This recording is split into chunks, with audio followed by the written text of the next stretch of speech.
In particular, allow me to invite you to visit Export Design Stand in Hall 4. For those of you who may not be aware, Export Designs is the stand building arm or company of the ZITF company, which offers novel solutions for trade show concepts, stand building, and events infrastructure. This is but one of many ways in which we assist our clients to take their business forward by creating opportunities for organic and exponential growth. May I also encourage you to participate extensively in other available network events and platforms, particularly the Manufacturers Breakfast and the ZITF Charity Golf Day, which will be taking place tomorrow. Allow me to invite you to participate in the ZITF company organized network events, which will be taking place later in the year. These include the Mine Entra for mining, engineering, and transport sectors, the Washen for the water, sanitation, hygiene, and energy sectors, among other key important exhibitions. For those of you who may not be aware, this is a 17-hectare exhibition center which is open for business all year round. Owned and managed by the ZITF company, the Zimbabwe International Exhibition Center is adaptable for a variety of uses, including exhibitions, private, corporate, sporting, and networking events. We encourage you to engage us on how we can use this facility to create value for your brands and organizations. Just before we get started, I would like to express my gratitude to all of you who so generously helped us to make this event come together smoothly. We owe many thanks to the National Economic Consultative Forum and particularly our lead sponsor, First Mutual Life, which I'm managing director of. We couldn't have done it without you. I would like to also recognize the presence of my group Chief Executive Officer, Mr. Douglas Otto, who has generously agreed for us to sponsor this event 3 years in a row now as co-sponsor. Let me have a round of applause. We are also indebted to our guest speakers, panelists, and moderators who have taken time to be with us today and share their great insights. I am confident that we'll use this opportunity to positively contribute to these important deliberations with solution-oriented determination. Ladies and gentlemen, please enjoy this conference. Thank you.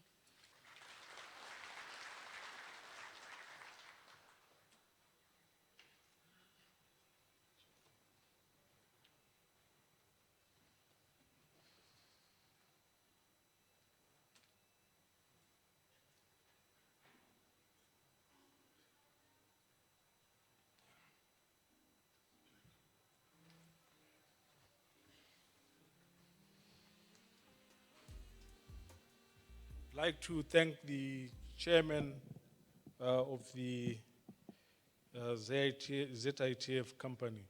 By the way, she prefers to be called the chairman, not the chairperson or the chair lady, because she says the position is not gender sensitive, it's just a position. So she's the chairman of the ZITF board. There is a free Wi-Fi, ladies and gentlemen, on Zimbabwe Online, and hashtag IBC 2017. All right? Zimbabwe Online, hashtag IBC 2017. I suppose it's for 2017 for this year. Let me now invite the Minister of State for Provincial Affairs for Bulawayo Metropolitan Province, Honorable E.S. Moyo, to make her welcoming remarks. We are in her territory, so she needs to either let us stay or kick us out of here. Honorable Moyo.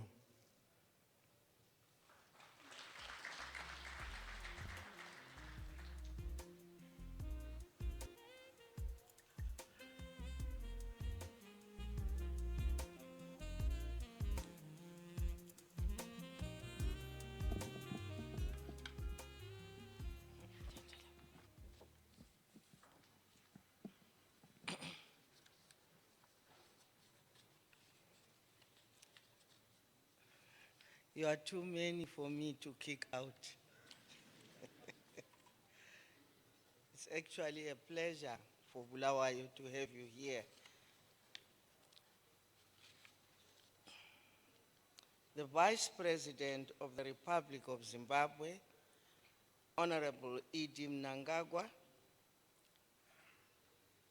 the Minister of Industry and Commerce, Honorable Dr. MC Bima, and other ministers here present, the Deputy Minister of Industry and Commerce, Honorable C.I. Mabua, and all deputy ministers who might be present here today, the Deputy Chief Secretary in the Office of the President and Cabinet, Dr. R.C. Ndlugula, the Deputy Chief Secretary, Office of the President and Cabinet, Colonel RTD C.M. Kasande, the Permanent Secretary for Macroeconomic Planning and Investment Promotion, Dr. M. Svanda, the Chairperson of National Economic Consultative Forum, Mr. N.M. Chakanesa, the Chairman of ZITF Company, Mrs. R. Ncube, Captains of Industry, exhibitors, our foreign delegates, His Excellency, the Ambassador of India to Zimbabwe, ladies and gentlemen.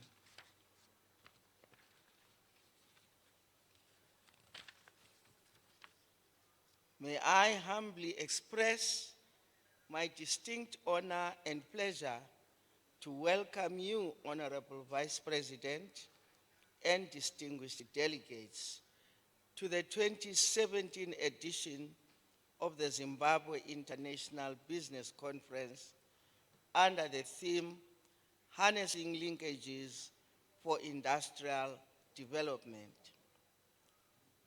Allow me to thank the National Economic Consultative Forum in partnership with Zimbabwe International Trade Fair for hosting this program, which is held every year in Bulawayo, thus becoming a tradition and one of the major highlights during the trade fair period.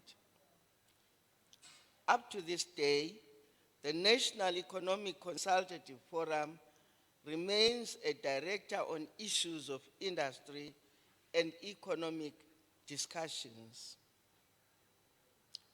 Such events as this conference boost the hotel and lodge uptake and other tourism activities in this province.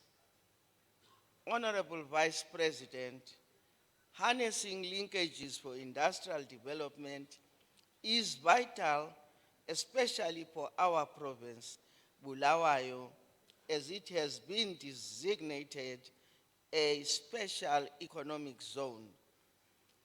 This year's program is very rich in content, as it will explore issues pertinent to the recovery and maintenance of our economic course.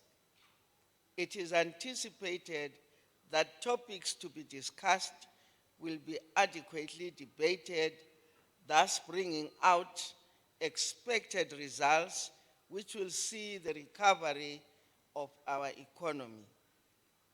I believe the diversity and expertise from presenters here will leave Zimbabwe with a view to focus on developing the necessary linkages required for its industrial development.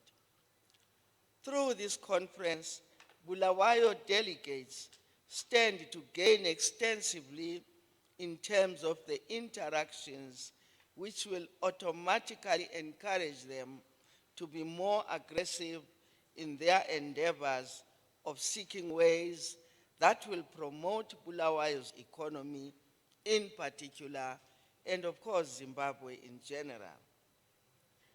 I realize from the program that a lot of issues pertaining to financial models, infrastructure development, modern industrial equipment, IT development, and curbing of illicit financial flows will be delved in deeply.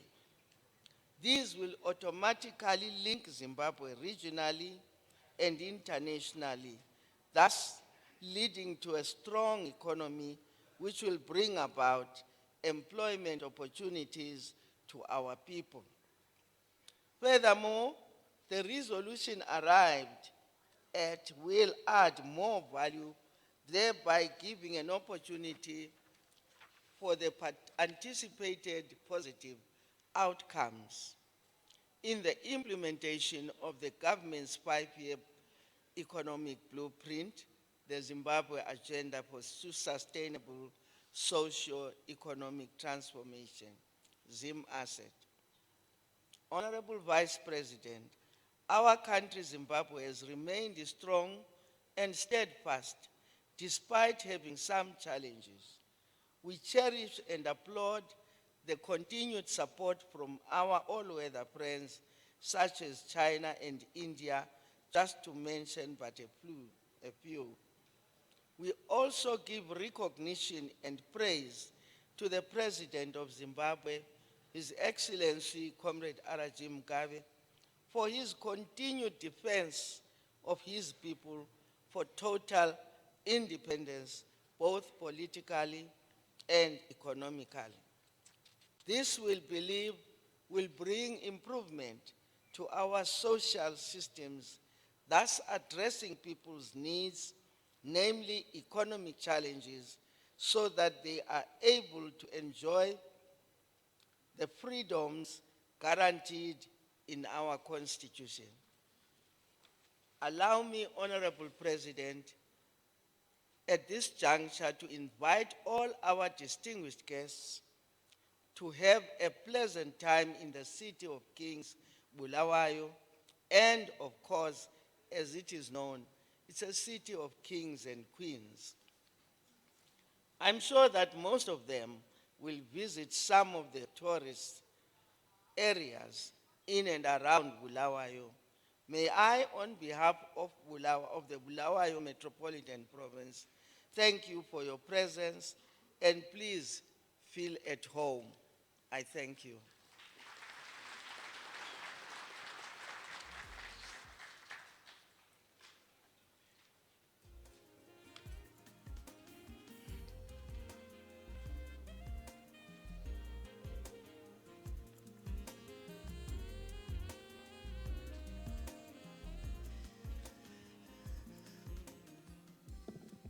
Thank you.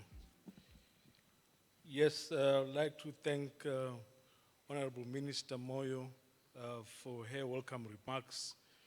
Now we are free to visit all corners of the city of Bulawayo. I'm only confused. Now I'm not sure whether it's the city of kings, or is the city of kings and queens, or is the city of queens. She mentioned all those. I suppose you have to choose what is best suited for yourself. Let me now take this opportunity, ladies and gentlemen, to invite the Honorable Dr. Mike Bima, the Minister of Industry and Commerce, to make his opening remarks and introduce our guest of honor for today. Over to you, sir.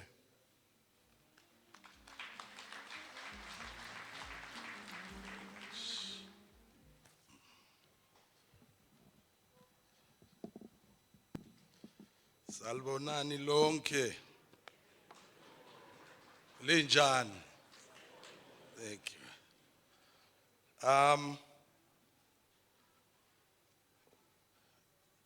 One of the differences between the private sector and the public sector is that your security of tenure, it's more guaranteed in the private sector than in government. anything can happen to you any day. And that's what it is. I can be the Minister of Industry and Commerce today, and tomorrow I can be no minister. I can also be a minister without portfolio, or even a Minister of Women's Affairs. It's very possible. Anything is possible. And why do I say that? Is that because anything is possible. But one day I have to reflect and say, what are those good memories or the things that I can think about when I was Minister of Industry and Commerce? So you can have your own pick. But one of the things that I'll remember myself for having done as a Minister of Industry and Commerce was to recommend for the first time to have a woman chairman of ZITF.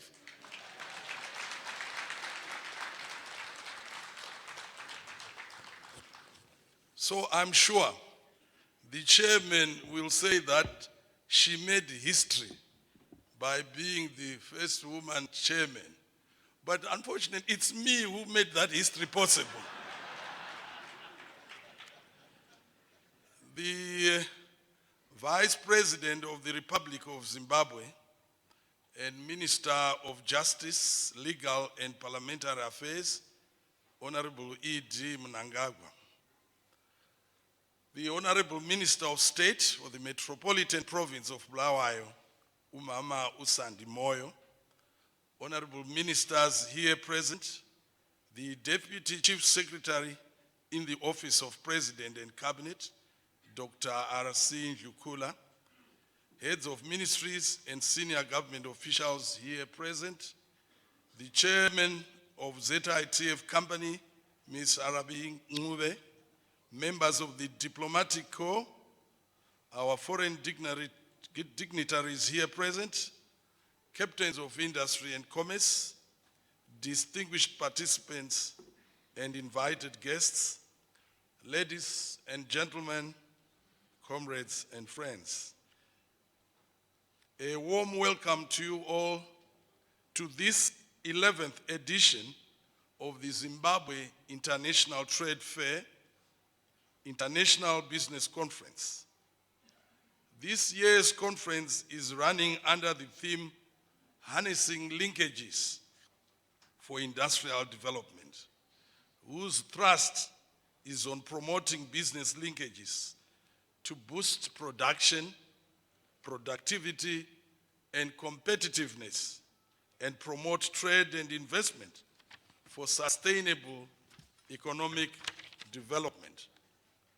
The agenda of this conference covers a wide range of very interesting aspects of relating to development of business linkages in various sectors. I therefore urge all of us to actively participate and make frank recommendations that will facilitate business development and promote economic growth. I just wanted to share with you some interesting developments within our region in 2017. A few months ago, there was an extraordinary SADC summit in Swaziland, which was focusing on the implementation of the SADC industrialization strategy and roadmap. A number of resolutions were made, but one interesting one was the one that says the private sector must not only participate, but must take the lead in driving the SADC industrialization strategy. And a decision was made that for the first time, that at all SADC summit meetings, the private sector will now be represented and taking part in the deliberation and making an input into those issues that will be considered by the heads of state and government. So I think it's a welcome development, which I think we would all condemn.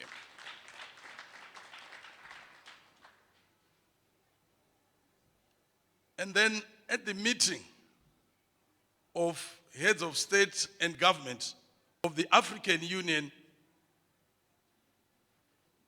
in Rwanda, a decision was made that from now onwards, on an annual basis, we must now have an African economic platform which will bring together government, private sector, and the academia, where they meet to find how best to implement Agenda 2063, which, as we know, has as one of its pillars the industrialization of the continent. So the inaugural meeting of the African Economic Platform was held only a month ago in Mauritius. And the decision was made that it becomes an annual event. But what is important is the role of the private sector. That governments are saying is the private sector that drives economic growth, economic development. And government is there to create a conducive environment for that. So there you are as private sector.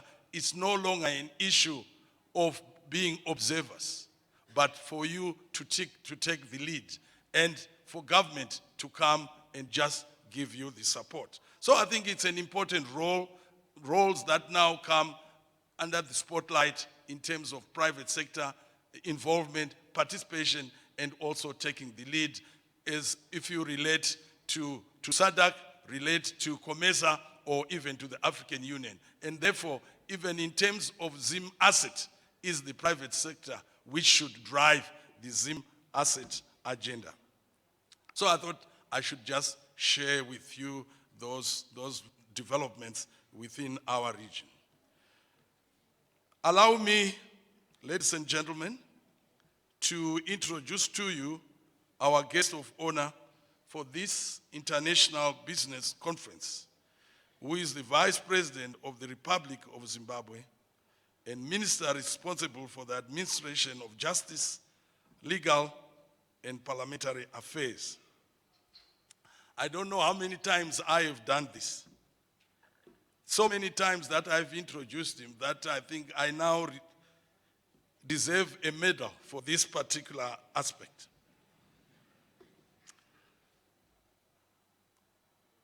Today's guest of honor has held an array of portfolios from the onset of independence in 1980, which have given him a cross-section of experience. He has served as Minister of National Security, Minister of Justice, Legal and Parliamentary Affairs, Speaker of Parliament, Minister of Rural Housing and Social Amenities, and Minister of Defense, among others.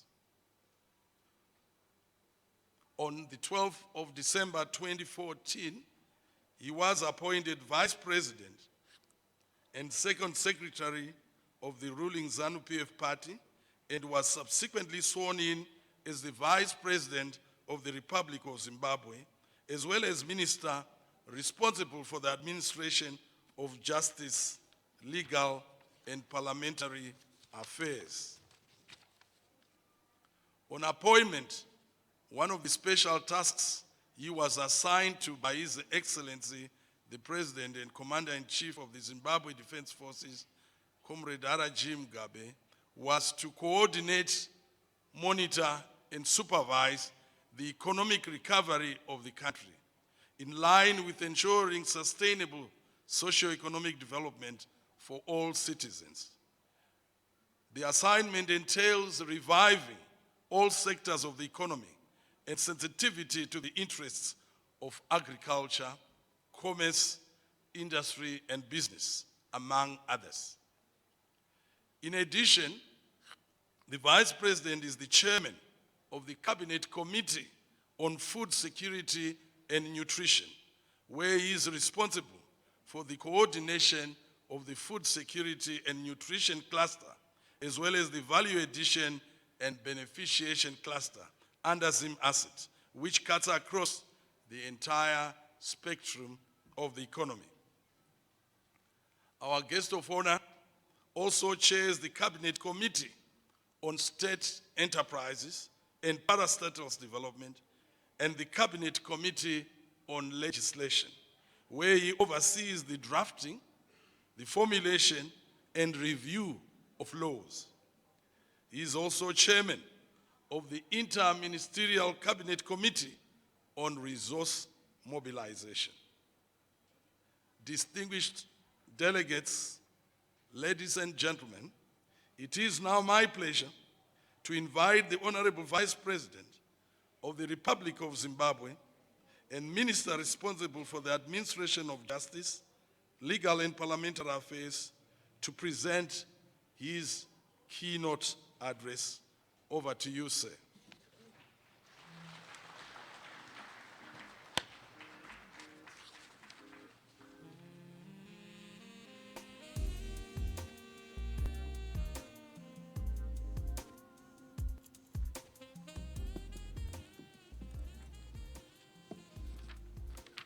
Please be seated.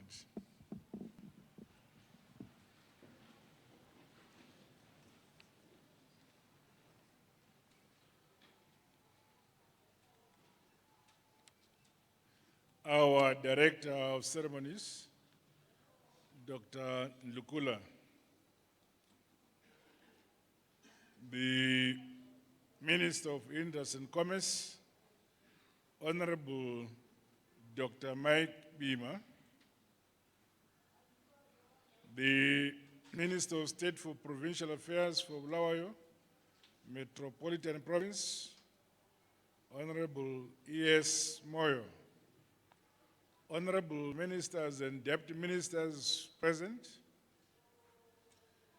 the Deputy Minister of Industry and Commerce, Honorable C.I. Mabua, honorable members of the Senate and National Assembly who are present, ZITF Board Chairman, Mrs. Ngube, and the entire ZITF Board and Management. NECF Steering Committee, co-chairpersons, Comrade Colonel Katsande, and the Emperor Nduzo, as well as the NECF management. His Worship, the Mayor of the City of Bulawayo, Councillor Martin Moyo, if he's around, His Excellency, the Indian Ambassador to Zimbabwe, if he's around, and other members of the diplomatic corps who may be present. Senior government officials present, captains of industry and commerce, distinguished guests, ladies and gentlemen, comrades and friends. It gives me great pleasure to address you on this auspicious occasion of the 11th International Business Conference, IBC, being held on the sidelines of the 58th edition of the Zimbabwe International Trade Fair, ZITF 2017. Our nation takes pride in this premier business conference that creates a business networking environment and provides decision makers from multi-sectorial institutions in Zimbabwe with an opportunity to discuss pertinent business issues.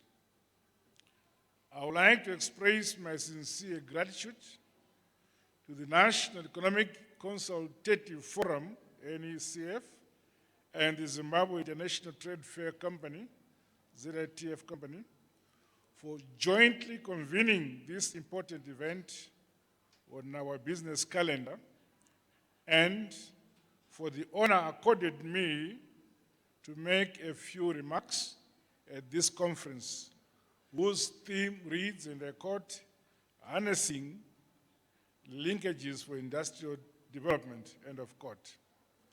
This theme is most germane as it resonates well with us as a country, where in order to attain development, there is need to relook at how our value chain can best bring competitive advantage for us. As contained in the country's 2017 National Budget Statement theme, which reads, and I quote, "Pushing production frontiers across all sectors of the economy," end of quote. This year's conference takes place at a time government is already making concerted efforts to revitalize the economy. Accordingly, government has come up with a number of measures aimed at resuscitating industry, including the manufacturing sector, whose performance had been significantly affected by an influx of cheap imports. The promulgation of Statutory Instrument 64 by government offers companies an immense opportunity to retool and modernize and be able to manufacture products that were previously imported into our country. I'm happy to note that since the enactment of this statutory instrument, the country's import bill has been coming down, with the imports having reduced from a high of US 6.3 billion in 2015 to US 5.2 billion in 2016, a realization of some US 1.1 billion in import savings. It is further encouraging to note that local manufacturing has responded positively to the measure, as reported in the 2016 Confederation of Zimbabwe Industries Manufacturing Sector Survey report, which indicated that the manufacturing sector's capacity utilization had risen from 34.3% in 2015 to 47.4% in 2016.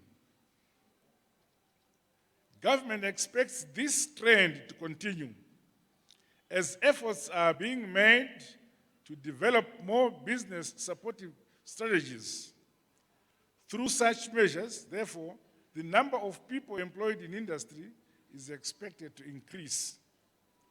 It, however, has to be noted that the temporal relief provided to manufacturers by Statutory Instrument 64 of 2016 should allow Zimbabwean companies to establish themselves, grow their domestic market share, and gain economies of scale to be able to allow them to effectively compete with other players on the globe.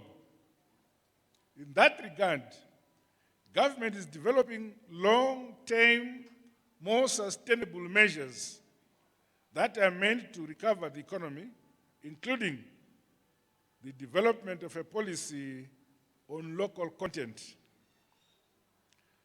Distinguished delegates, in order to stimulate economic recovery, government has also been actively working to promote business linkages in various sectors of the economy. This has resulted in the development of partnerships such as the ADA-TREC Petroleum Partnership, and that involving Anchor East and the Lasasfe Private Limited to form Lasafe Zimbabwe Private Limited.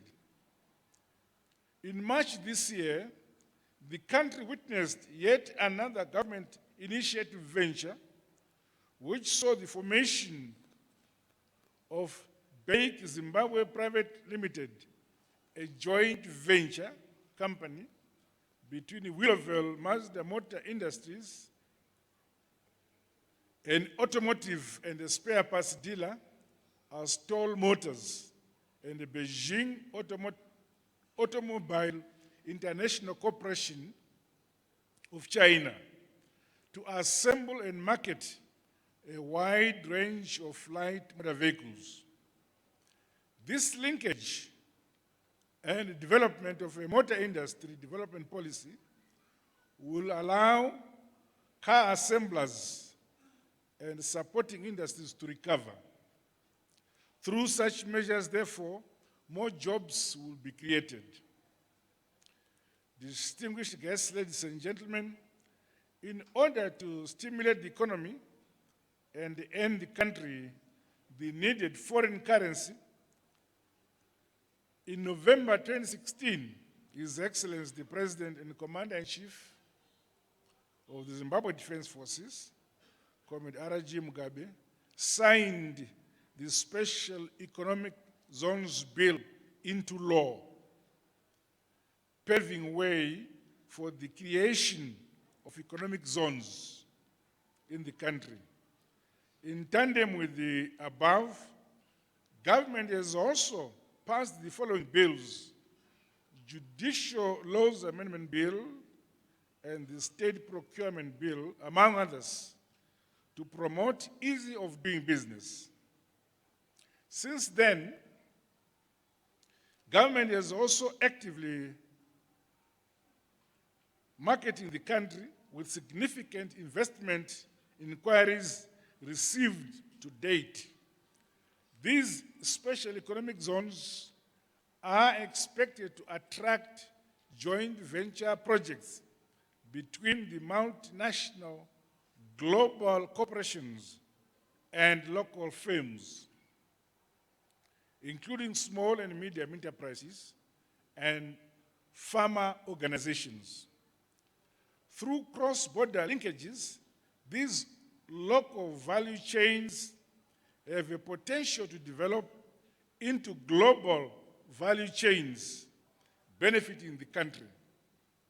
Also, the special economic zones will facilitate innovation and experimentation, leading to diffusion of knowledge and technology to the rest of the country's economy. Distinguished guests, in order to improve competitiveness, government is establishing a National Competitiveness Commission, NCC, whose sole mandate will be to improve the country's competitiveness and that of our goods and services in the country.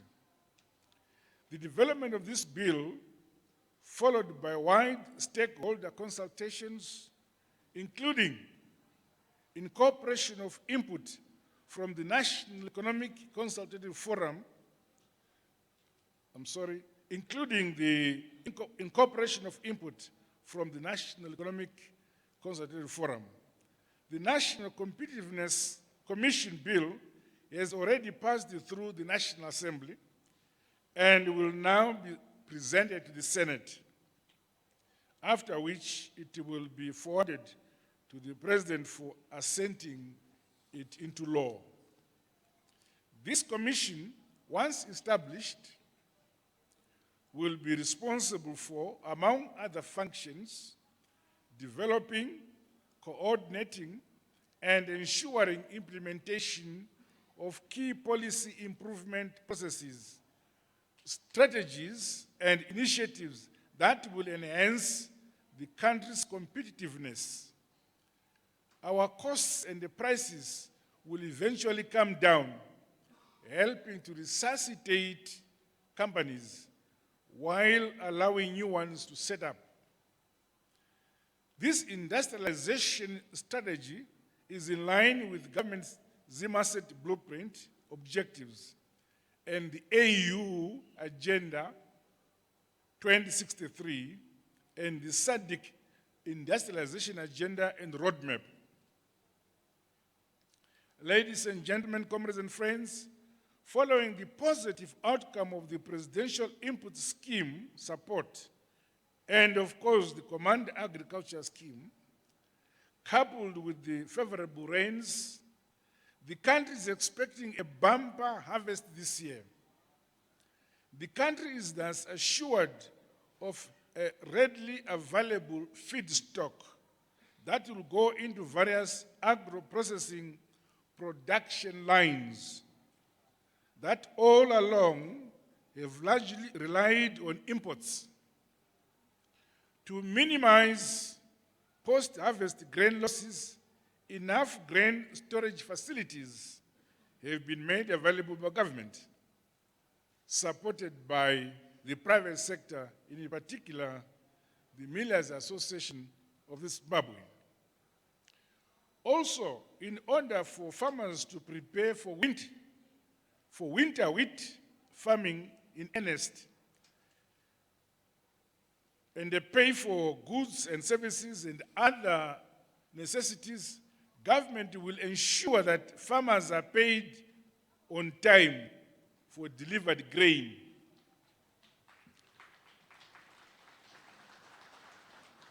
We already have funds covering up to 1.3 million metric tons of grain delivered to the Grain Marketing Board.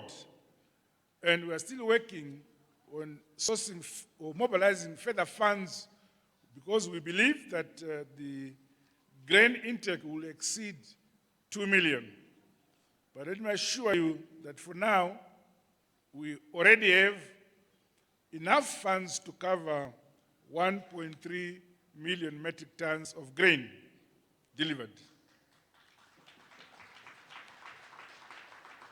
Meanwhile, preparations for planting of the winter wheat crop are in full swing, and we are already preparing for summer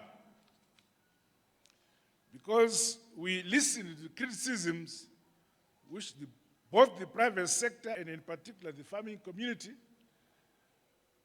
and the commentators who criticized us on the Command Agriculture deficiencies, and we are correcting those deficiencies.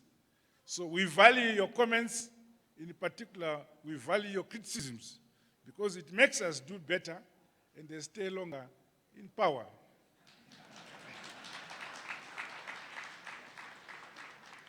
The success of the 2016-2017 Command Agriculture for maize production was largely hinged on the financier, input suppliers, and the farmer linkages. Government is happy about this success and is grateful for the role that each of these parties played in the success of the program. For that reason, starting this year, government is extending similar programs to cover livestock, wheat production, cotton, and the soybeans production. But this is not an exhaustive list. There are other subsectors of the economy where the model of Command Agriculture may lend itself in terms of application.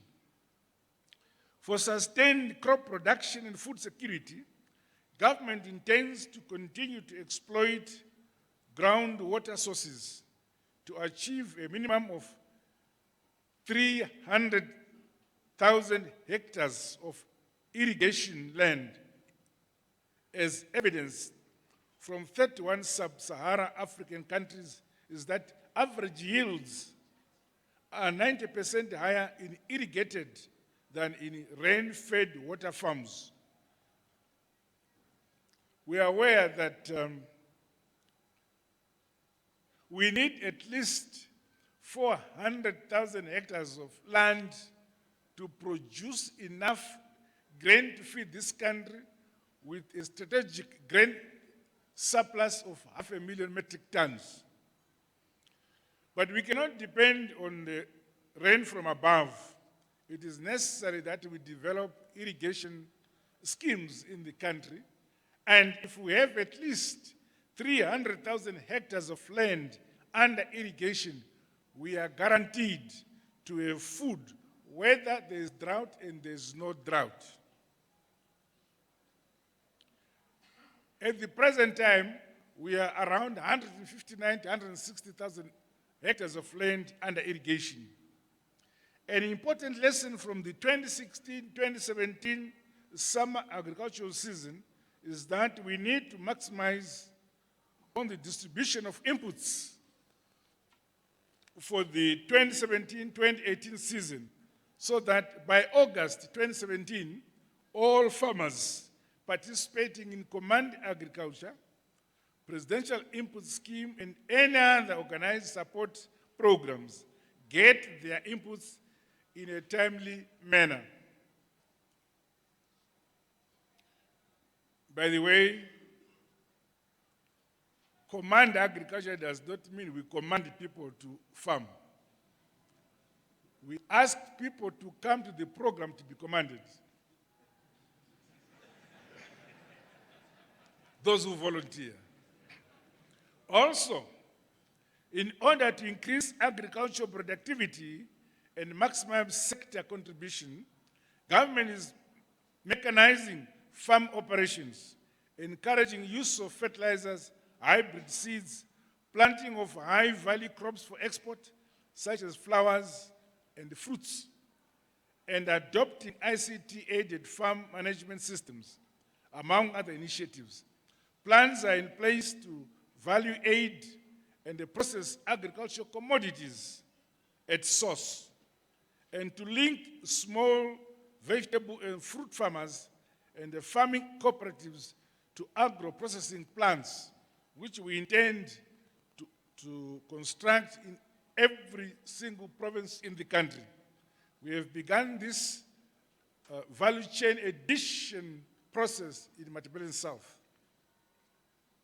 Distinguished guests, ladies and gentlemen, whilst we are happy about the good rains and anticipated harvest this year, the resultant floods experienced during the 2016-2017 agricultural season brought with them extensive damage to roads and other social infrastructure, such as schools and hospitals, forcing communities in some affected areas to be displaced. Resultantly, over 200 million is required to habilitate flood-damaged infrastructure to bring it back to service. From the aforesaid, government, through the Office of the President and Cabinet, is undertaking the road and bridges rehabilitation program, among other civil protection interventions in the flood-affected rural and urban areas of our country. Already, some $45 million has been dispersed towards the rehabilitation of roads. Furthermore, working through ZINARA, government is assisting local authorities to rehabilitate all trunk roads. Such repairs to road infrastructure will thus facilitate the transportation of harvests from different farming areas of the country to the grain marketing board, depots, and other agro-processing companies to support industry. Distinguished guests, equally important to the development of this economy is the development of a policy and associated programs to promote mining in our country. Government recognizes that small-scale mining of gold and chrome can significantly improve this group of miners if properly and structurally supported. As reiterated by His Excellency the President and Commander-in-Chief of the Zimbabwe Defense Forces, R.G. Mugabe, in his 18th of April 2017 independence speech, mining needs to play an important part in the development of the country. In this respect, mining, particularly small-scale mining, has the potential to create substantial employment, supporting rural livelihoods, thus helping in the attainment of inclusive growth.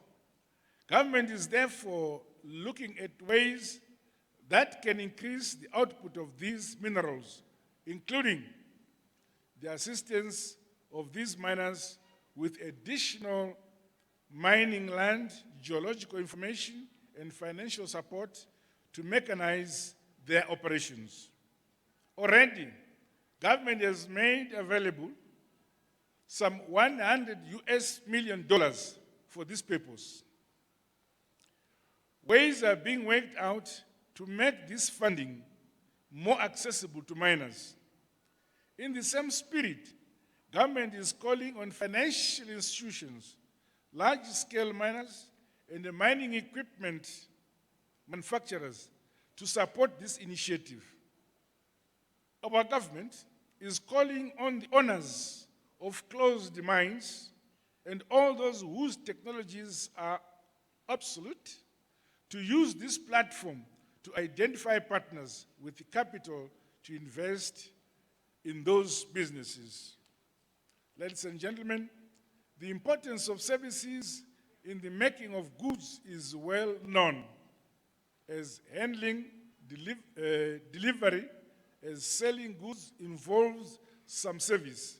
Moreover, services such as banking and finance form an important part of our economies today. In many cases, services are also used to augment or value add most goods.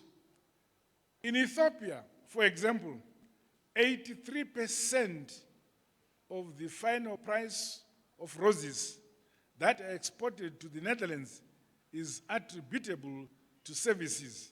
This is Africa Competitiveness Report of 2015. In order to facilitate movement of people and goods and to attract tourists into the country, government is involved in infrastructure development, including roads, border posts, and airports.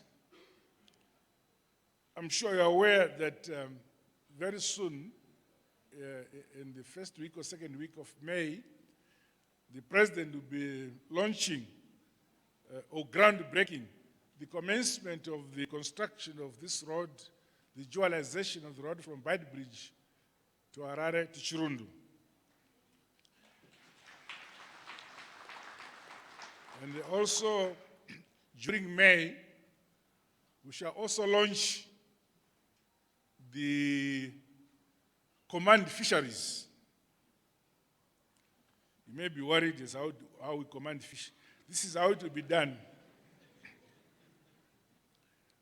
The Minister of Water and Climate has put together at this stage 1.2 million fish fingerlings. What do you call them? Fingerlings, not fish fingerlings. What he is saying, he has put together 1.2 million for each province, which we are going to launch very soon as the nucleus for starting command fishing throughout all the provinces, so that wherever there is a water body in the country, in each province, in each district, and down the line in each ward, we shall supply, what he's saying.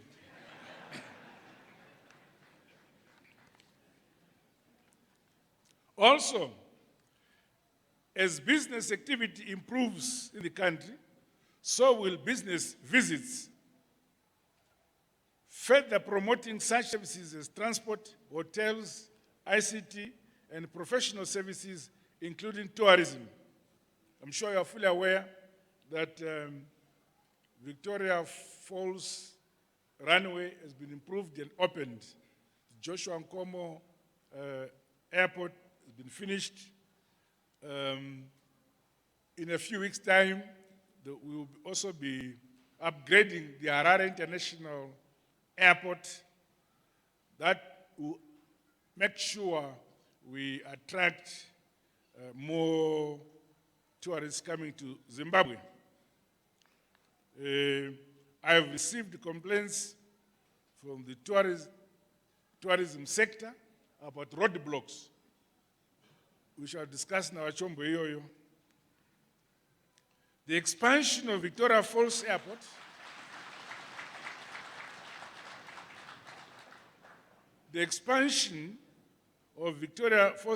has resulted in an increase in the number of planes that land in Victoria Falls and a resultant increase in tourism arrivals. Furthermore, the sector is poised for growth now that community-based tourism is being implemented.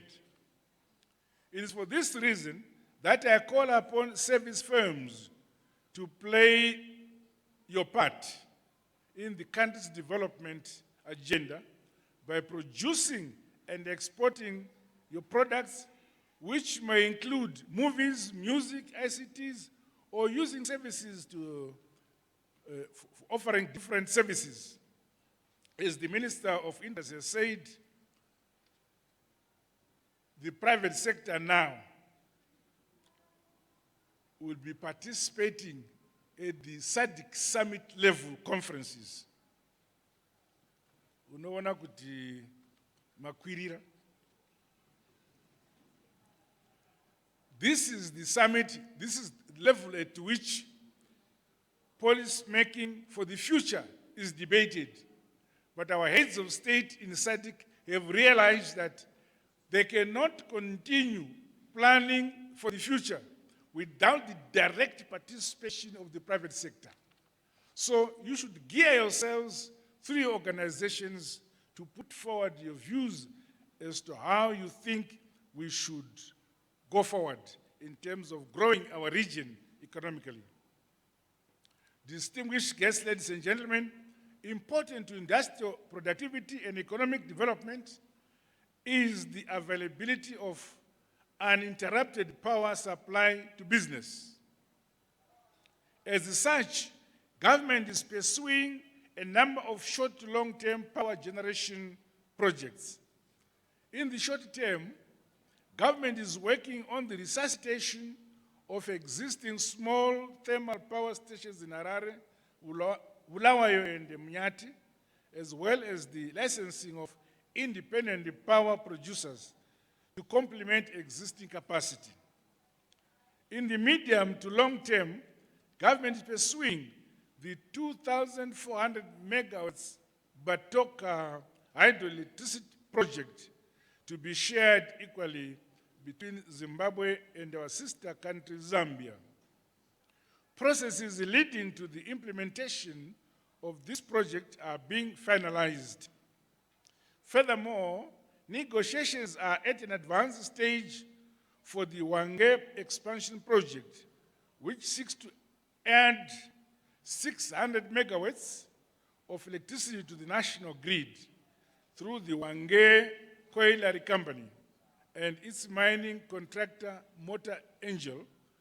Government will make sure that this increased coal demand at power stations is met.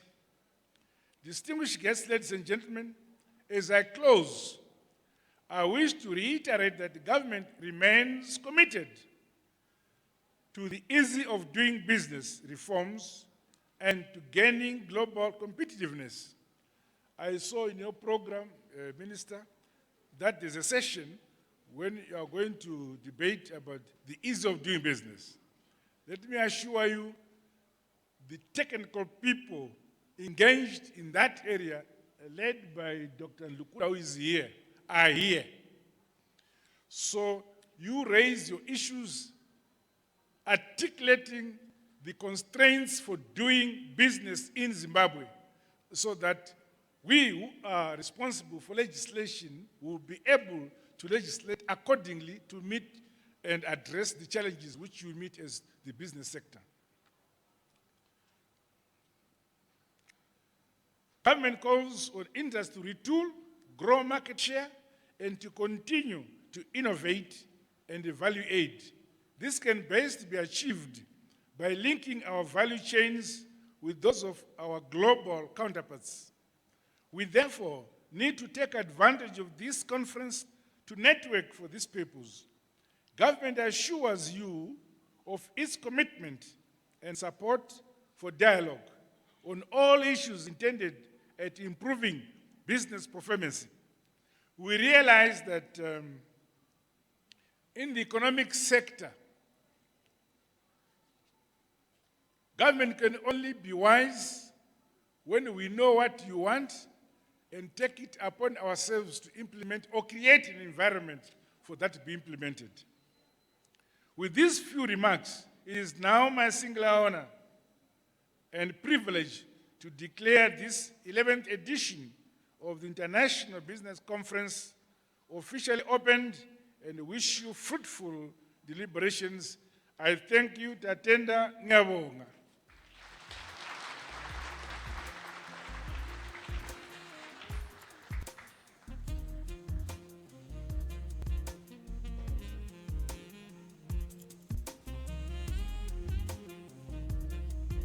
A big round of applause to our honorable guest of honor. Thank you very much. As a token of appreciation, I would like to invite Mrs. Machirori to give the Honorable Vice President, Honorable Idi Mnangagwa, a gift just to appreciate your presence here today, sir. Mrs. Machirori.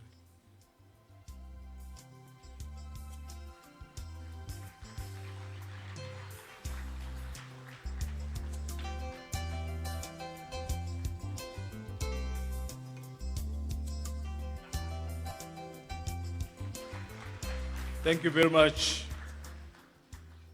Well, thank you, Mrs. Machirori.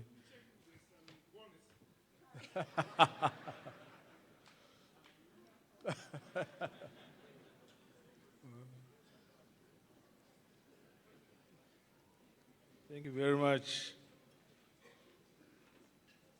Well, the Honorable Vice President highlighted the whole issue of tourism and the challenges we have with regard to roadblocks everywhere.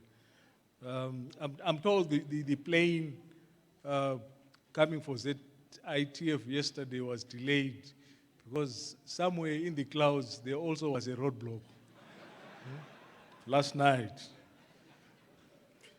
The next session, ladies and gentlemen, belongs to my colleague, co-chair, Mr. Mike Nduzo, who is going to moderate as we bring questions and answers to the Honorable Vice President.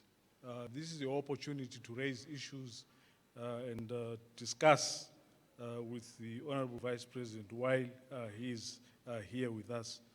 Mike, over to you.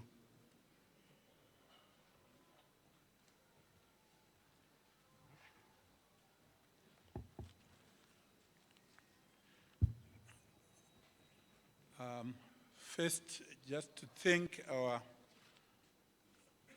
Honorable Vice President and our ministers for their presentations. I don't want to repeat what they've said. I think it was well, clearly put out. However, just want to pick on the key themes that came out of those presentations. I think the participation by the private sector in the industrialization process, actually the spearheading of the process by the private sector was well emphasized by the Honorable Minister of Industry, and this participation extending now to the regional strategy at SADC, and even, I think, to the continental initiatives on industrialization. And all private sector here present being urged to participate in the innovation and initiation necessary for a successful value addition and a beneficiation process. The second issue that is clear is the issue of competitiveness. I think the Honorable Vice President and the Honorable Ministers emphasized the need for sustainable and inclusive industrialization through competitive advantage. And this competitive advantage being harnessed along sector value chains with the National Competitiveness Commission and other to be established national institutions, all to provide the facilitation for this process, but with the private sector actually doing the implementation. I think the issue of employment stands out very clear. The objective of creating employment for our people, whichever strategy, whatever tactic we apply, at the end of the day, the objective is to give meaningful income and employment to our people. With this, I think I would like now to open the presentations to you, our participants, so that our Honorable Vice President and Honorable Ministers here present may answer your questions. I will start with taking maybe 3 at a time so that we can give them some time to consider and respond. If I could just open up the discussion to you all. This is now your opportunity.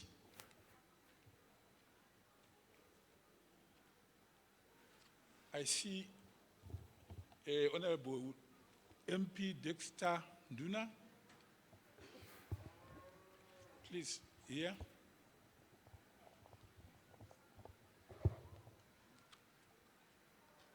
Thank you. I've been given the mic. My name is Peter Banda from... Sorry. Starting here. You come next. Oh, sorry. Oh, thank you. My name is Dexter Nduna from Chegutu West Constituency. Comrade Vice President, thank you for a well-elaborate explanation on command agriculture and subsequently command fishing. I've got eight water bodies in my constituency, and I certainly am going to be proactive in that regard. My question to you, though, is what is your state of preparedness in terms of extractiveness, in terms of harvesting what you have employed and what you have planted in command agriculture? What are you doing in terms of mobilizing resources to harvest the product from the land? Okay, thank you. Can we get now the other question? Yes, thank you, Director of Moderation. My name is Peter Banda from Project Management Institute of Zimbabwe. My question again is directed to the Honorable. Thank you for the enlightening feedback, especially on the command agriculture. I think it is at the heart of the private sector to seek opportunities to participate in command agriculture. You mentioned that efficiencies in command agriculture, maybe it will be a pleasure to get some of the deficiencies, which could be opportunities for private sector to participate, given that it was the first season for command agriculture rollout. My second question is, given the reliance on agriculture and mining, this country needs a lot of growth in those sectors. When are we likely to get a rollout of command mining? Thank you.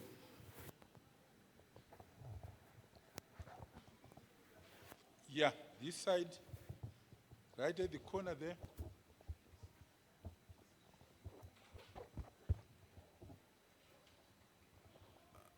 Good afternoon. It's still morning. Good morning. I'm here in the middle. Okay. My name is Napoleon Nyani. I'm from Capitalk FM, a new radio station in Harare. My question is also directed to the Vice President, Honorable Vice President. Thank you very much for your presentation, sir. And first two questions were about command agriculture. Mine is also about command agriculture, focusing on command fishing, as you have announced, or command fish farming, as it were. You mentioned that the 1.2 million fingerlings would be distributed to the 10 provinces. What plans are there in terms of the rest of the value chain, which is the training on what to do with those fingerlings and how to manage the whole process until they then harvest and all that? What plans are there to ensure that people are fully equipped to know what to do with the fingerlings? Well, I'll stop for now. The first three questions: what is our harvesting strategy following on the command agriculture production?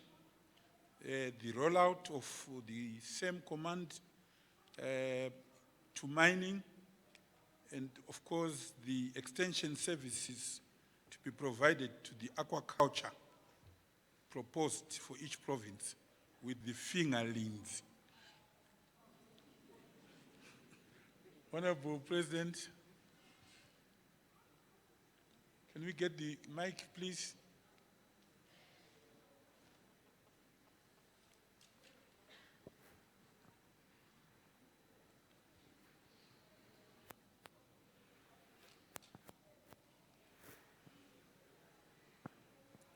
Thank you, Chairman. Can you read the first question first?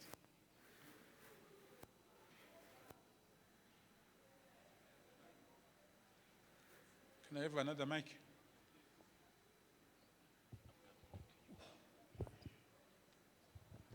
Okay.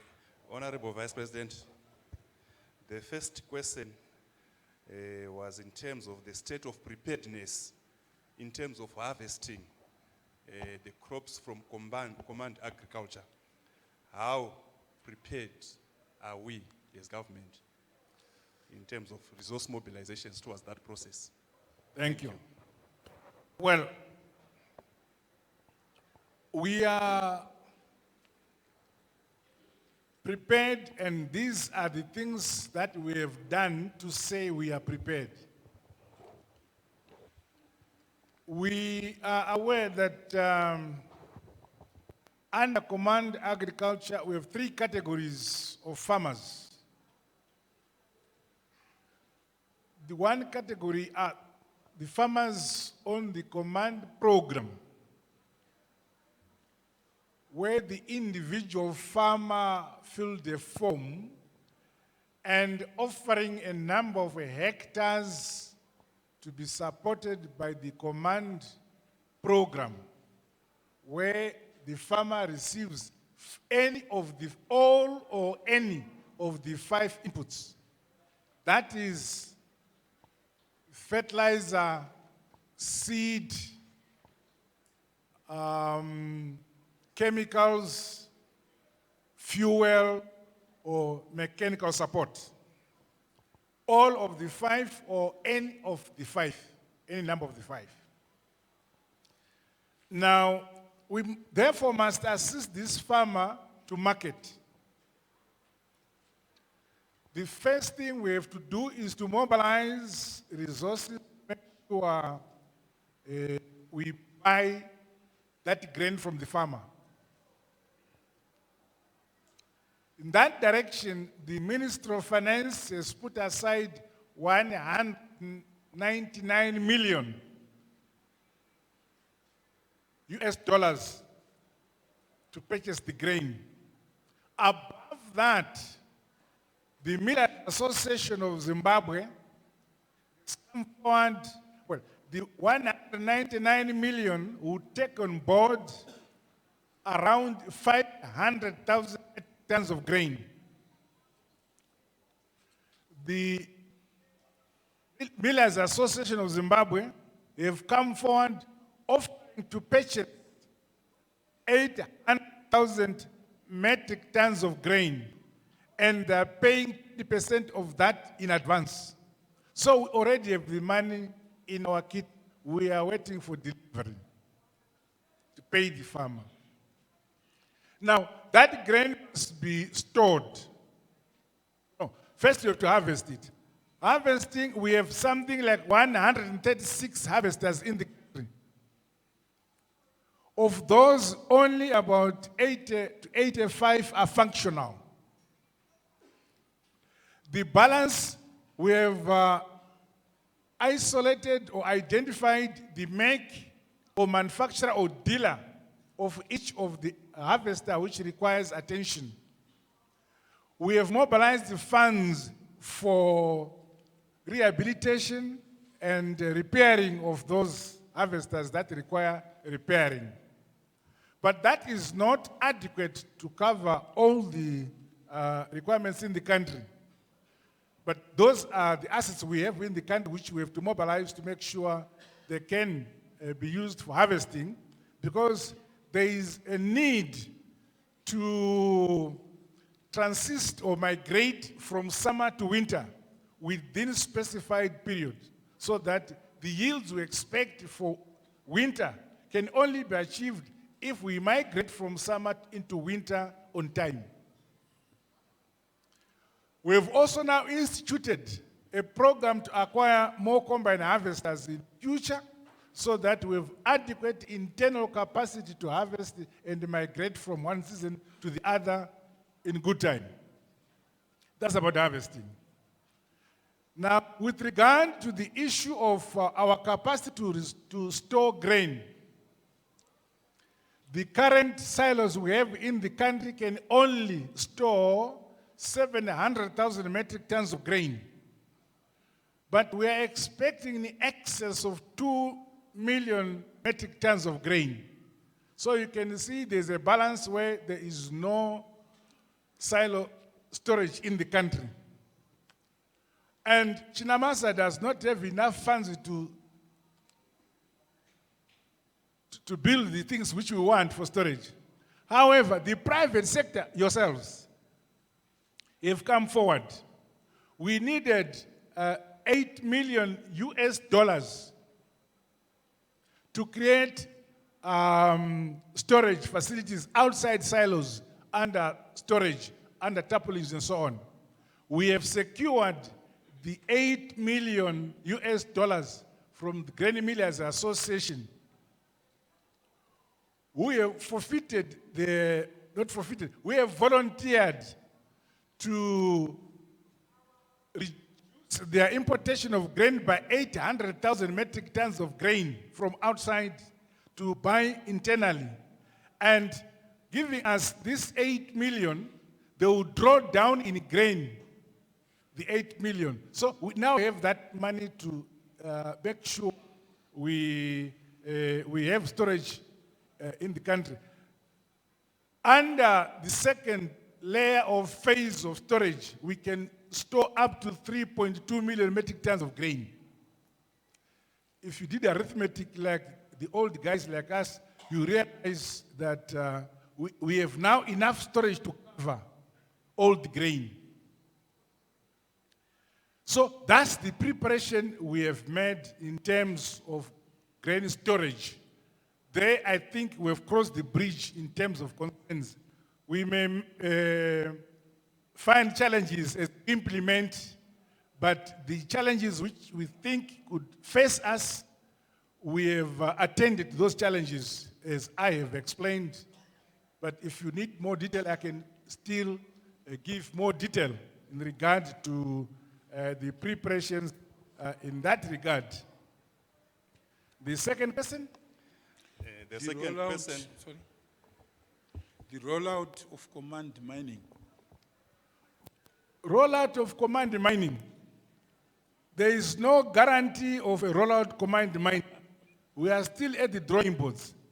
During this ZITF, you are going to have another meeting where the Minister of Mines and possibly the Minister of Industry will also be there, where they are going to discuss about how to facilitate the small-scale miners to access the 100 million that has been put to their disposal. But with regard to the concept of command, we are at the drawing board as to what model can we develop in order to have command mining implemented. We have not yet resolved the model of that command. If it lends itself well, we will take them on board. But until we are satisfied that we have a model which can work, called command mining, then we'll take them on board. We will not go into a program unless we are very clear, both in terms of us, policymakers, and stakeholders in that sector, accepting that this is the way forward that will benefit them in growing the extraction of depletable resources in our country. Third question. The third one, Vice President, is about aquaculture, the fish farming, which you promised to give each province 1 million fingerlings. What is intended as extension service for the people to be trained into how to... Oh, I see. No, I've not promised you 1 million fingerlets. I've stated that the Ministry of Water, Climate and Environment under Mam Chinguri have now in their possession for each province 1.2 million fingerlets. Fingerlings. Fingerlings, which will be given as a nuclear starter project for each province. That is not the end. This is the beginning. Each province will launch, we will launch next month in each province a fish program being given 1.2 million fingerlings to each province.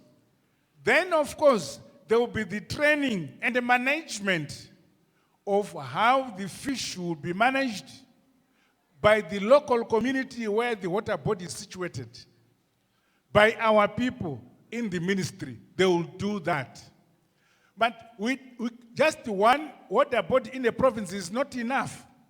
We have to go around, first round, second round, until every district, every province has at least a nuclear program or project of fish fingerlings in the district.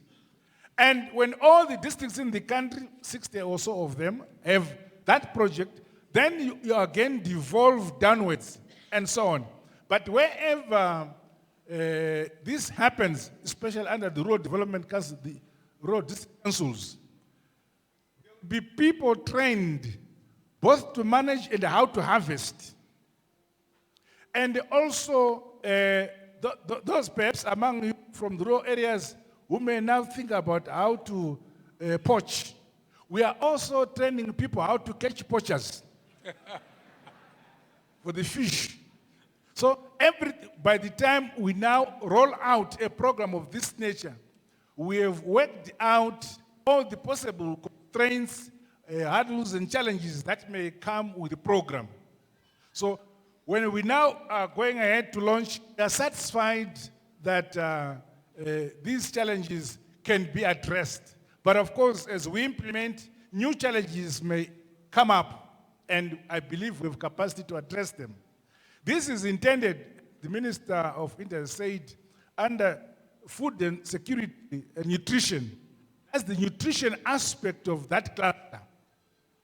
We believe that we can do it after we've analyzed the possibilities, so that every household in the countryside down the line, I don't know how many years, down the line, we will be able for each household in the country down the line to have access to the possibility of participating in one program or another to improve the diet of our households countrywide. This is only the beginning we're having in relation to this aspect of nutrition. Other things will come, but we have to work out the program and the financing before we can launch. But this one, in terms of financing, in terms of the program structure, we have completed. So we're moving ahead. So don't get worried about who will manage.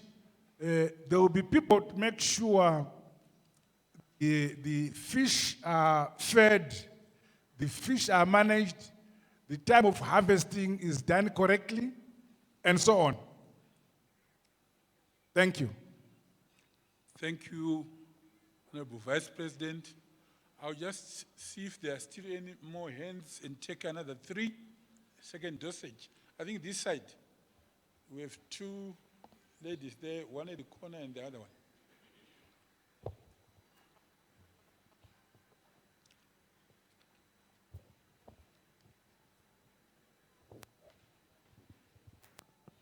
Thank you, Mr. Moderator. Thank you for this opportunity, because at least I'll register my presence to the Vice President, Honorable Idim Nangaga. I'm Dr. N. Moyo from Joshua Mkabukonkomo Polytechnic. He knows I'm still waiting for the promise to the college. Thank you. Yes, I'm fascinated by this simplified and well-articulated presentation from the Honorable Vice President. I'm particularly fascinated about the command concepts that have been explained. And coming from Matabeleland South, particularly from Joshua Mkabukonkomo Polytechnic, where we have animal production, I wanted to find out from the Honorable Vice President how far the planning has gone with the livestock command, livestock scheme. Yes, I really want to get information, because really I have realized that people want to participate in the economic recovery, but sometimes we lack information, particularly at the grassroots level. Many people were left, let me not say many people, some people were left out from the command agriculture scheme. Yes, but this time really I am saying, coming from Matabeleland South, coming from Joshua Mkabukonkomo, we want to participate in the command livestock project and want to get more information on this. Thank you very much. Can we get the other lady at the corner?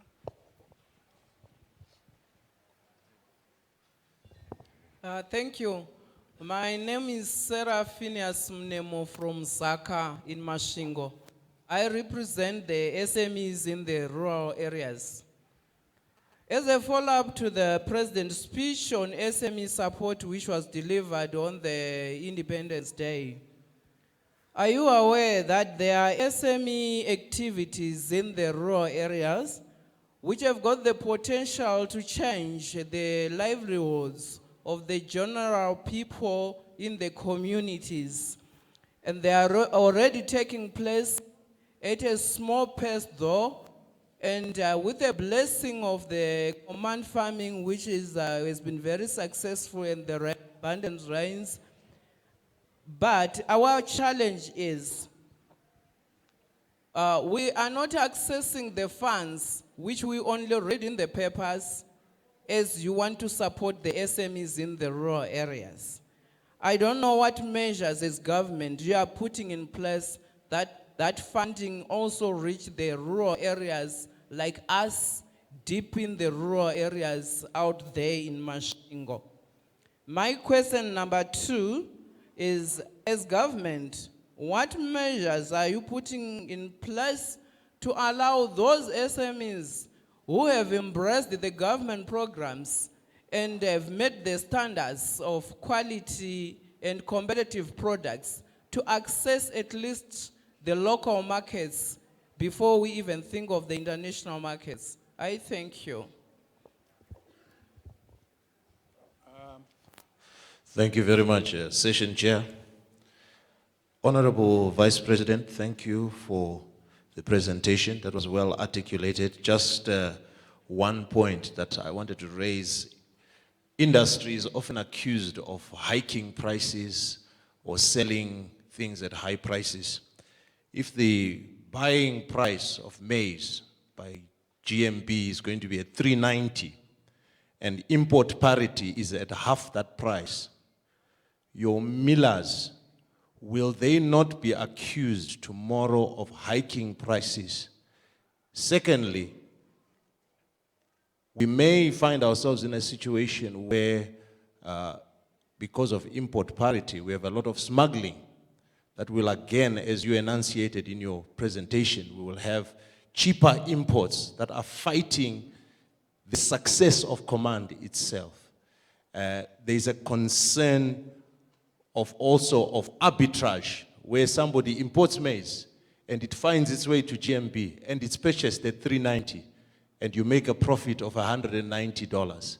Unfortunately, Zimbabweans being innovative and creative is also our disadvantage. And we may have creativity around maize being imported and sold to GMB, and that arbitrage results in an undermining of this program. Thank you. Honorable Vice President, the first question was the command on agriculture as it relates to livestock, particularly in Matebele South and North. The second question was... Just deal with the first. Okay. First question, livestock command. Yes, thank you. The Honorable, it's in Parliament.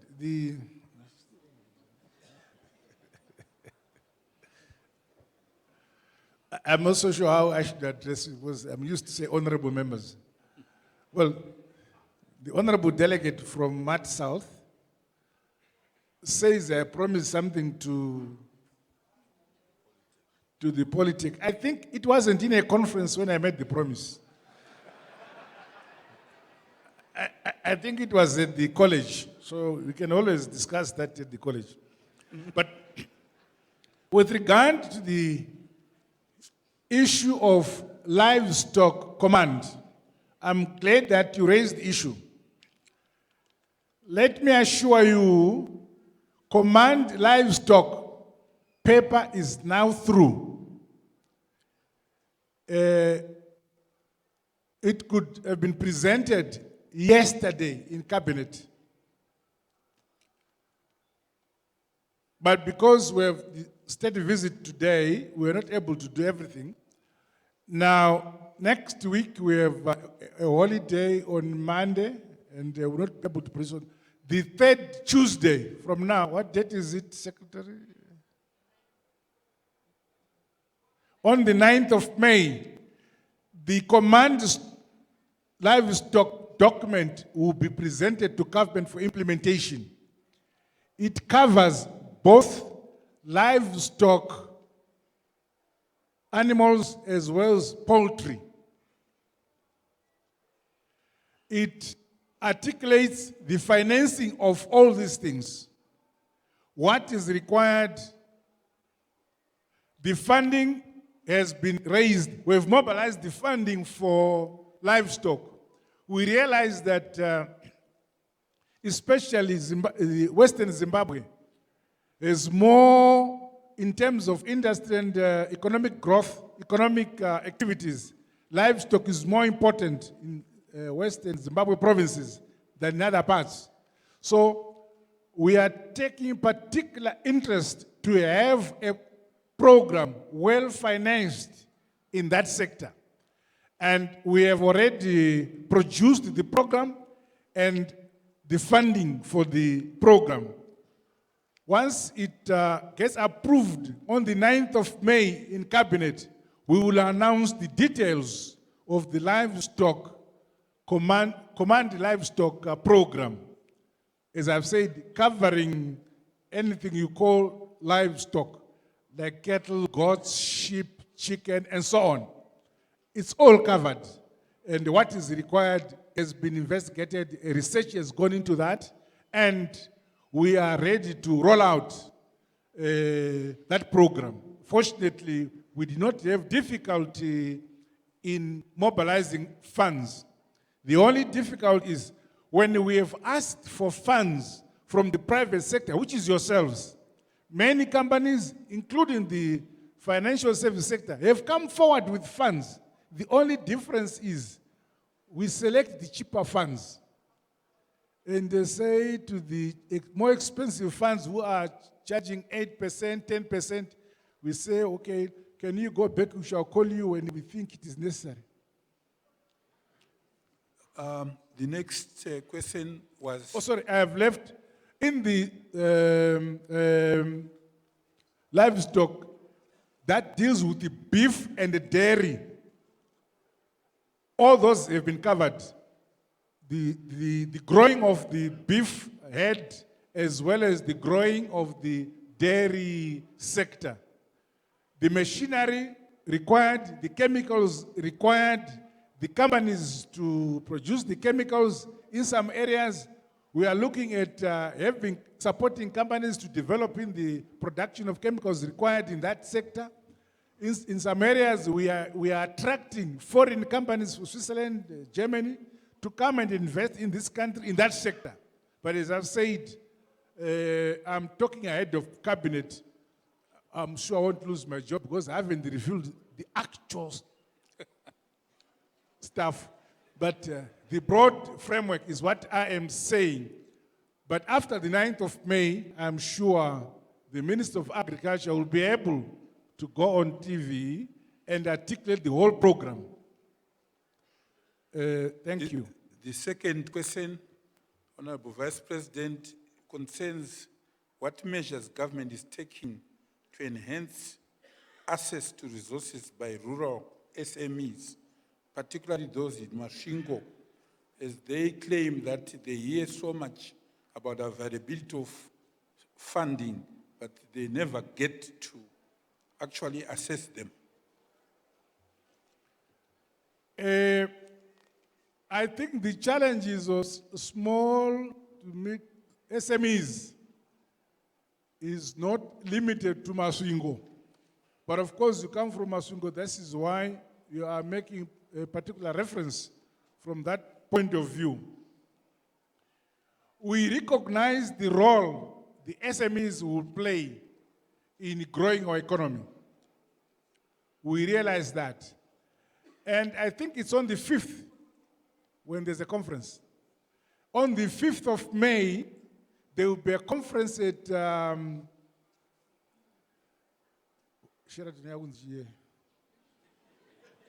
Rainbow Towers in Harare.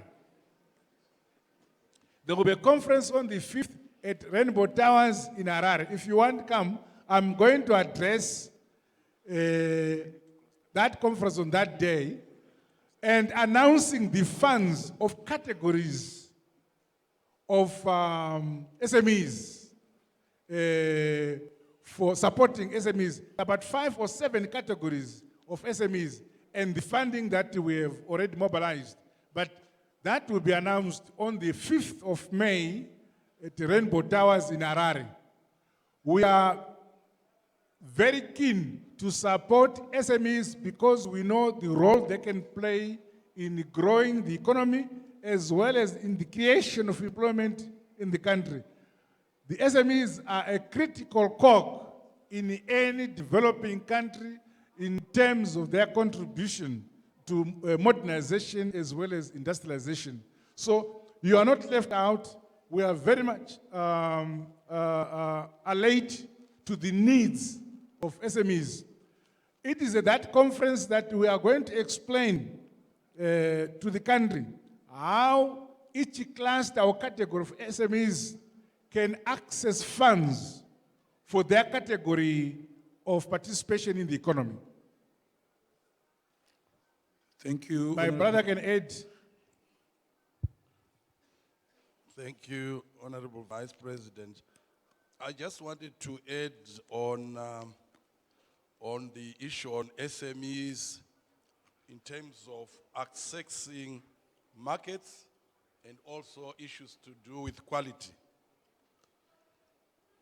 SMEs can approach the National Export Development Promotion Agent, which is ZIMTRADE.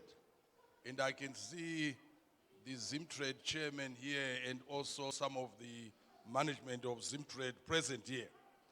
You can approach ZIMTRADE, which we can assist you to graduate in terms of quality production for both local and export market. ZIMTRADE also provides the training to equip SMEs as well as big companies to prepare to market their products and services. They also have a program where they support SMEs to foreign exhibitions. Product quality is also very critical in ensuring that our products are acceptable in terms of being in terms of the environment, in terms of health, etc., etc. Now, the Standards Association of Zimbabwe can also assist on quality issues, and I can also see Standards Quality, Zimbabwe Quality Association, represented by Dr. Gadzikwa, who is around, and I think there is also other personnel from SAZ. I thank you. Thank you. Our last question, Honorable Vice President, is on the pricing of the maize. It is said that there is a gap between the import parity and the proposed buying from GMB. How do we propose to close that gap and manage potential arbitrage opportunities that will arise? Thank you. Thank you again, Dr. Bima, for that further explanation. Obviously, Comrade Moyo, Mr. Moyo, it is true that the millers have been importing maize and landing it in Zimbabwe at less than $390 per ton. It's very clear. And you would not, any business person would not want to buy maize from the Grain Marketing Board, nor can we force them to buy grain from Grain Marketing Board at $390 when they can access the same grain at $240 or $250 per ton. It doesn't make business sense. But we have come together. This is the beauty of dialogue. We have come together with those in the milling industry. We have about 11 major milling companies in the country. There may be more, but I'm talking about registered millers. I'm not talking about hammer millers. I'm talking about registered millers. We have agreed with them that there are three possibilities. we arrive at a fixed import price level, parity price level, import parity price level, and fix it. Or we agree on a model where we move with the import parity price levels. Now, we have agreed with them that their purchasing grain from the Grain Marketing Board should not disadvantage them from the advantages they would have gained if they were importing. But when they import, they are supporting labor outside Zimbabwe. So we are saying, I can give an example. Say we settle at the import parity price, say of $300 per ton, which means we are $90 down from the amount Grain Marketing Board has paid to the farmer per each ton. But now they are selling grain at $300 when they had bought it at $390. But the advantage is that the Minister of Finance was forking out $390 for each ton. This time around, the Grain Millers Association is putting forward 800,000 metric tons of grain and say they want to buy that one, say at $300 per ton. Which means Chinamasa will now only support $90 for each ton, subsidy of $90, and they is happy. The miller is also happy. If the price of the import price is, say, $250, so you know the difference between $250 and $390 is what government has to support the farmer. The farmer will not be prejudiced by that difference. The farmer will be paid his or her $390 per ton. But the miller will get the maize at import parity price internally. So the question of transportation is out. The question of insurance is out. They're accessing grain at the nearest depot in the country. If it's in Mutare, you can get grain there. If in Masvingo, the same. In Chinoi, the same. In Bulawayo, the same. They're getting it nearer. So the advantages are many. Then you are talking arbitrage, where you said Zimbabweans are very innovative. Correct? Those who have, since Zimbabweans are innovative, they will be innovative to do evil as well as innovative to do good. So those who are innovative in doing bad will be countered by those who have innovation to do good. So we have mechanisms to deal with those people who may then import from outside at 340 or 240 and come and deliver it to the Grain Marketing Board. We have made sure as to who delivers the Grain Marketing Board and from which field, from which farm. And we already know about most of the farmers are registered and we know how many hectares of maize you have planted in each season. We have the records.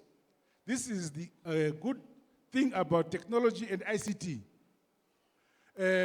Also, we are using the question of denying import licenses. We will not issue import license for importation of grain when the grain is available in the country.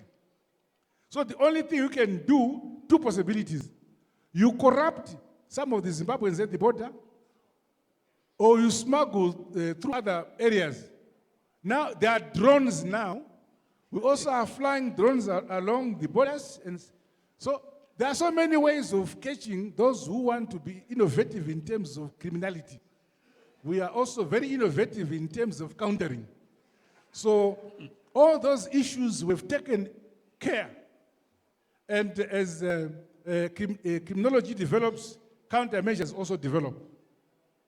I thank you.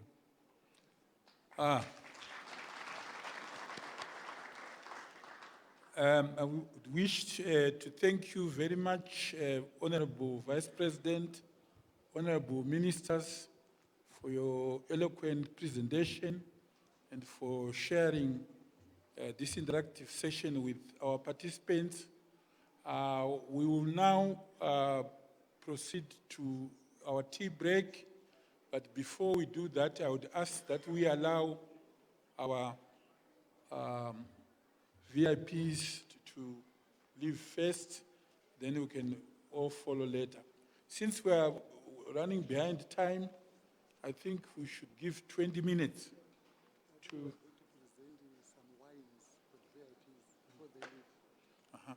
I'm told by the program executive here that he wants to present something, some gifts to our honorable ministers. So can I ask you just your indulgence for another minute?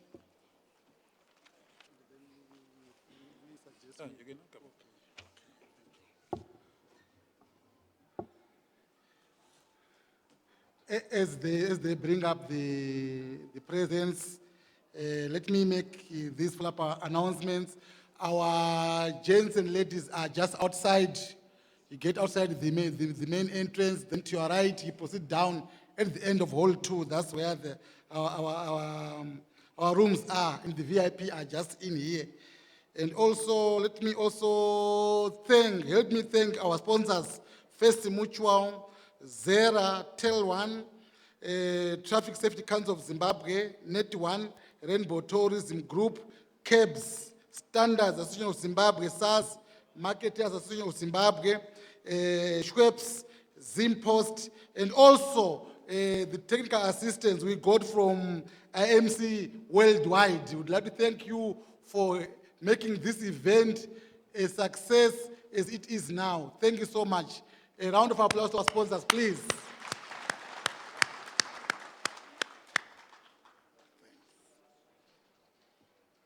We can excuse our VIPs, and our tea is going to be served in here at both ends. You just grab your cup of tea and some sandwiches.